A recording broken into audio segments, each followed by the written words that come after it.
राधे राधे दोस्तों। क्या भगवान को पाना आसान है? आज का अध्याय में आप जानेंगे क्या भगवान को पाया जा सकता है। तो चलिए आज की इस वीडियो में हम जानेंगे कि क्या है इस कथा का रहस्य। एक बार एक धर्म गुरु थे। उनके प्रवचनों से प्रवाहित होकर एक युवक ने उनको अपना गुरु बना लिया था। अब वह युवक गुरुजी में आश्रम में आता और उनकी सेवा करता। गुरुजी जहाँ भी जाए प्रवचन करने जाते, युवक को भी अपने साथ ले जाया करते थे। इस तरह से वह युवक हर सत्संग और प्रवचन में गुरुजी के साथ रहने लगा। गुरुजी ने युवक के हाव भाव देखकर कुछ दिनों में एहसास हो रहा था कि उसका मन कहीं भटक रहा है। आखिरकार एक दिन गुरुजी ने युवक को अपने पास बुलाकर पूछा कि बेटा क्या बात है? मैं देख रहा हूँ कि पिछले कुछ दिनों से बहुत तुम परेशान लग रहे हो। युवक ने उत्तर दिया, गुरुजी मैं पूरी सेवा में आपकी सेवा सत्कार कर रहा हूँ।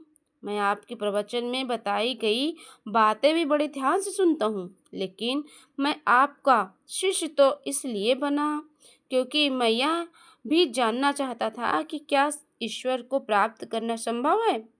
लेकिन इतने दिनों में आपकी संगत में रहने पर भी मुझे अपने इस प्रश्न का उत्तर प्राप्त नहीं हो पाया और इसी कारण मेरा मन अशांत रहता है। अपने शिष्य की बात सुनकर गुरुजी मंद मंद मुस्कुराने लगे। फिर उन्होंने कहा, बेटा इतनी भी क्या जल्दी है, कुछ दिन और भगवान के चरणों में समय बिताओ, फिर मैं तुम्हें ईश्वर प्राप्ति का मार्ग बताऊंगा। कुछ दिन और बीते, फिर से शिष्य को गुरुजी को अपने सामने पाया। गुरुजी ने पूछा, तुम सचमुच ईश्वर का साक्षात करना चाहते हो? सच में तुम ईश्वर को पाना चाहते हो? तो वह युवक बहुत उत्साहित होकर अपने गुरु से कहने लगा, गुरुजी मैं बिल्कुल भगवान को पाना चाहता हूँ। गुरुजी बोले, ठीक है, आज मैं तुम्हें ईश्वर प्राप्ति का मार्ग बतलाता हूँ, चलो मेरे साथ। अब गुरुजी अपने शिष्य को लेकर नदी की ओर चल पड़े। नदी के किनारे पहुंचने पर गुरुजी ने अपने शिष्य की गर्दन पकड़कर मुंह नदी में डुबो दिया। गुरुजी के इस तरह अचानक डुबोने से उसका शिष्य संभल नहीं पाया और पानी से बाहर आने को छटपटाने लगा। कुछ देर अपने शिष्य को ऐसे ही डुबोए रखने के बाद गुरुजी ने युवक को छोड़ दिया।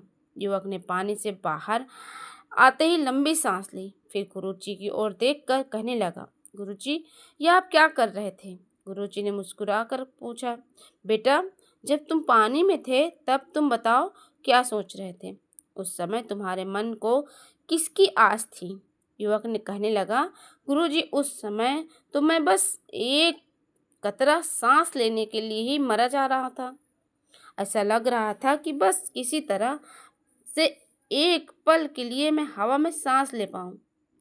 तो गुरुजी ने शिष्य की समझाया कि बेटा जितनी तड़प तुमने उतनी समय हवा की थी, उतनी ही आत्मा को होती है भगवान से मिलने की।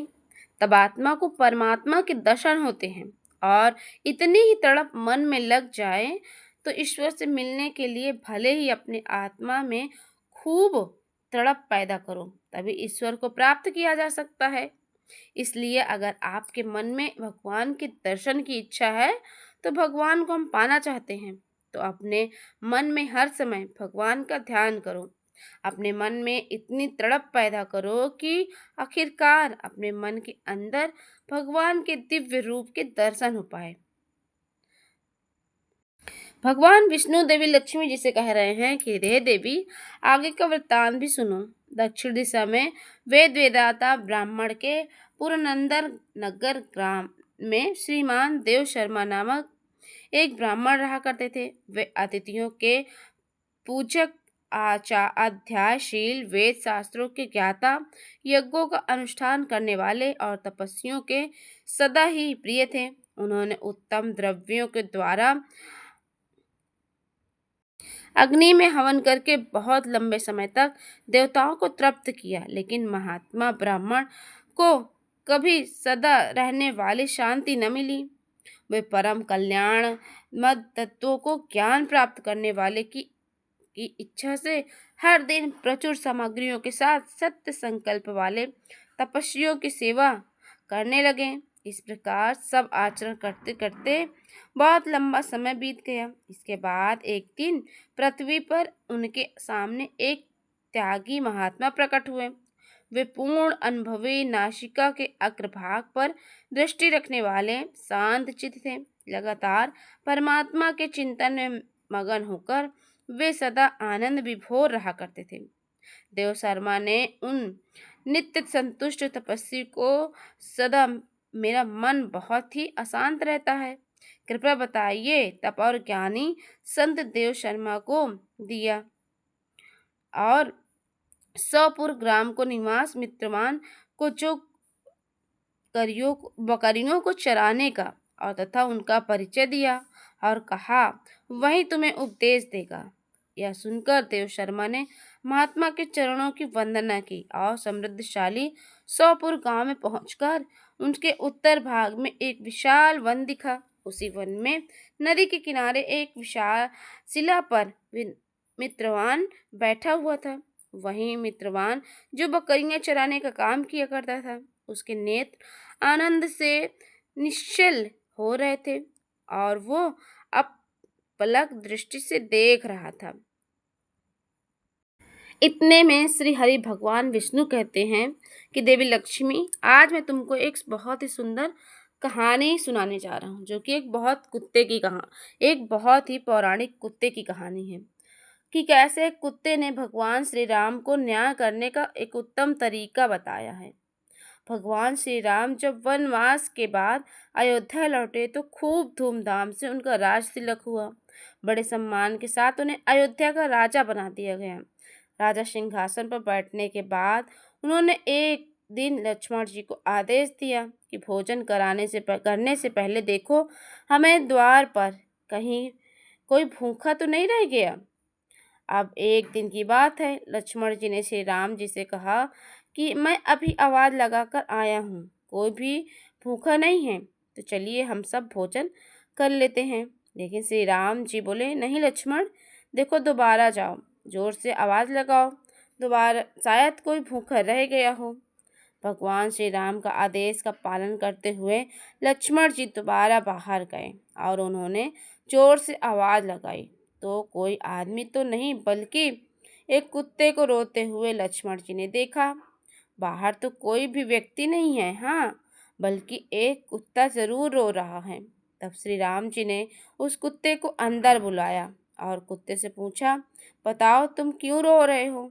कुत्ता कहने लगा, भगवान, एक ब्राह्मण ने मुझे डंडे से मारा। श्री राम जी ने कहा, अब उस ब्राह्मण को बुलाओ जिसने कुत्ते को डंडे से मारा।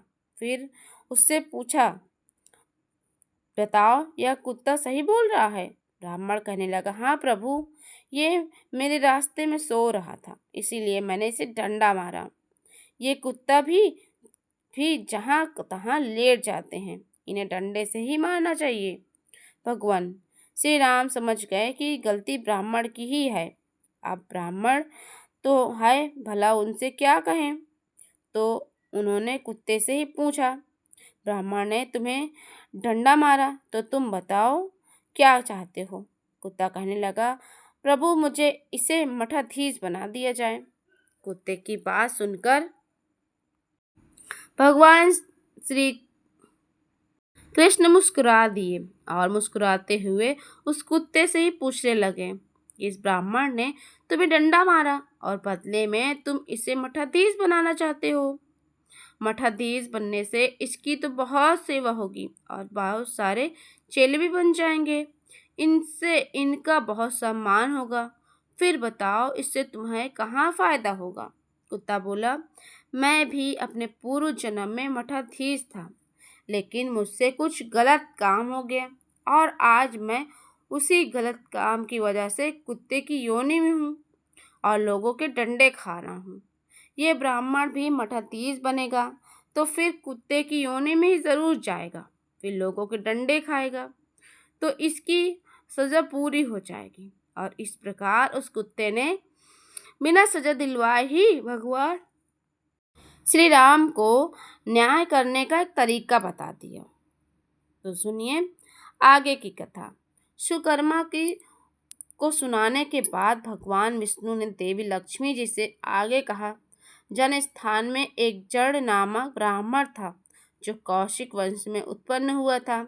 उसने अपना जाति धर्म अर्थात ब्राह्मण छोड़कर बनिए के व्यापार में अपना मन लगा लिया और उसे पराई स्त्रियों के साथ व्यभिचार करने की बुरी आदत पड़ गई थी। वो सदा जुआ खेलता, शराब पीता और शिकार खेलकर जीवों की हिंसा किया करता था। इसी प्रकार उसका जीवन व्यतीत होने लगा। धन नष्ट हो जाने पर वह व्यापार करने के लिए उत्तर दिशा में बहुत दूर चला गया। वहां से धन कमाकर धन की घर की ओर लौटा। बहुत दूर तक रास्ता उसने तय किया। फिर एक दिन सूर्यास्त हो जाने पर चारों दिशाओं में अंधकार फैल गया। तब एक वृक्ष के नीचे लुटेरे ने उसे धर दबोचा और उसे शीघ्र ही उसके प्राण भी ले लिए। उसके धर्म का लोप हो गया था, इसलिए वह बड़ा भयानक प्रेत बन गया।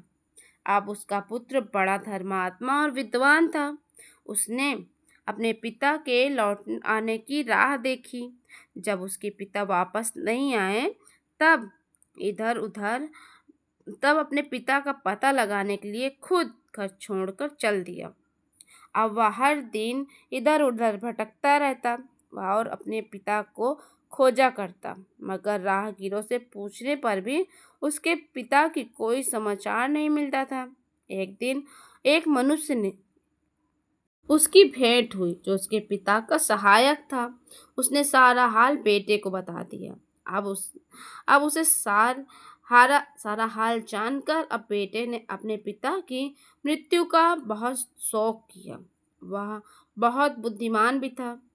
बहुत कुछ सोच विचार कर पिता का पारलौकिक कर्म करने की इच्छा से सारी सामग्री लेकर काशी जाने का विचार किया। रास्ते में 7-8 जगह विश्राम करके वे 9वें दिन उसी वृक्ष के नीचे पहुंचा जहां पर उसके पिता मारे गए थे। उस स्थान पर उसने शाम की पूजा की और वहां भगवत गीता के 3 अध्याय का पाठ किया। उसी समय आकाश में बड़ी भयानक आवाज हुई। उसने अपने पिता को भयंकर आकार में देखा। फिर तुरंत ही अपने सामने आकाश में उसने एक सुंदर विमान दिखाई दिया जो महान तेज से व्याप्त था। उसमें अनेकों छोटी छोटी घंटियां लगी थीं। उनके तेज से समस्त दिशाएं अलौकिक हो रही थी। यह दृश्य देखकर उसके मन की सारी व्याकुलता दूर हो गई थी। उसने विमान पर अपने पिता को दिव्य रूप धारण किए विराजमान देखा और शरीर पर पीतांबर शोभा पा रहा था और मुनिजन उनकी स्तुति कर रहे थे। उन्हें देखते ही पुत्र ने उन्हें प्रणाम किया। तब पिता ने भी अपने पुत्र को आशीर्वाद दिया